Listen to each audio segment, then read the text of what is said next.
કરવામાં આવી છે? શું સમગ્ર મામલો? નિકોલ પોલીસ સ્ટેશન વિસ્તારમાં એક ફરિયાદી બેન છે, એમના દ્વારા ફરિયાદ આપવામાં આવેલી છે કે પોતે નિકોલ વિસ્તારમાં પુરુષોત્તમ નગર છે, ત્યાં આગળ એક લેડીઝ ટેલરમાં સિલાઈ કામનું કામ કરતા હતા.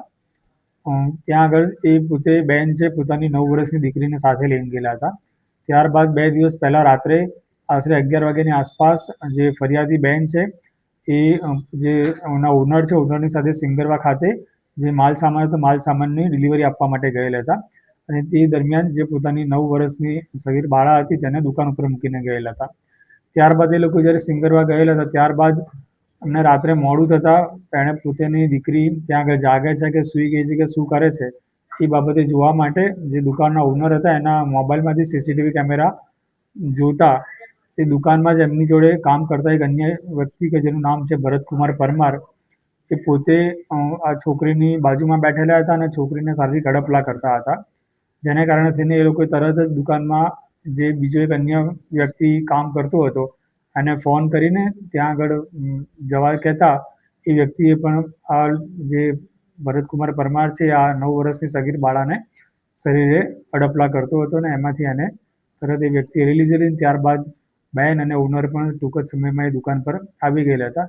જેના આધારે આ જે બેન છે એની ફરિયાદ લઈને આરોપીની વિરુદ્ધમાં પોક્સોની કલમ દાખલ એટલે ગુનો દાખલ કરવામાં આવેલો છે અને આરોપીની ધરપકડ કરવામાં આવેલી છે. આરોપીની ઉંમર કેટલી છે? બેકગ્રાઉન્ડ શું છે? જે આરોપી છે આરોપીની ઉંમર પોતે સિનિયર સિટીઝન છે અને આશરે 65 વર્ષ એની ઉંમર છે અને પોતે છેલ્લા 7 વર્ષથી જ આ જગ્યાએ કામ કરતો હતો. જે લેડીઝ ટેલરની દુકાન છે એમાં સિલાઈનું કામ કરતો હતો. કયા સંજોગોમાં બનાવ બન્યો? આરોપીનું શું કહેવું છે?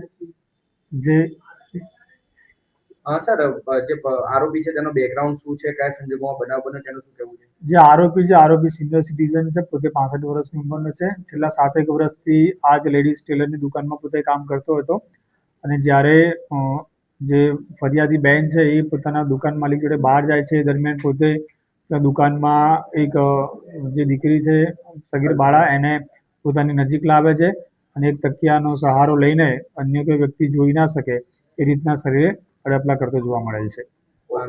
બનાવ બન્યો એના પછી જ્યારે સીસીટીવી ચેક કર્યા ત્યારે એની માતા પહોંચી પછી આરોપીએ પોતાનો ગુનો સ્વીકાર કર્યો હતો કે પછી એને ના પડી?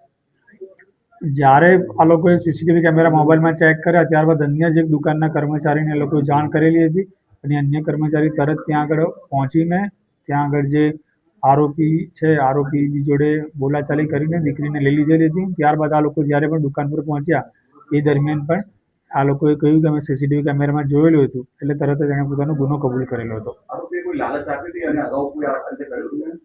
અત્યાર સુધીની હિસ્ટ્રી ચેક કરતા આરોપીની વિરુદ્ધમાં એવું કોઈ જણાવેલ નથી કે જે આ ભોગ બનનાર છે એની જોડે બી અગાઉ ક્યારેય કરેલાનું તપાસમાં ખુલેલ નથી.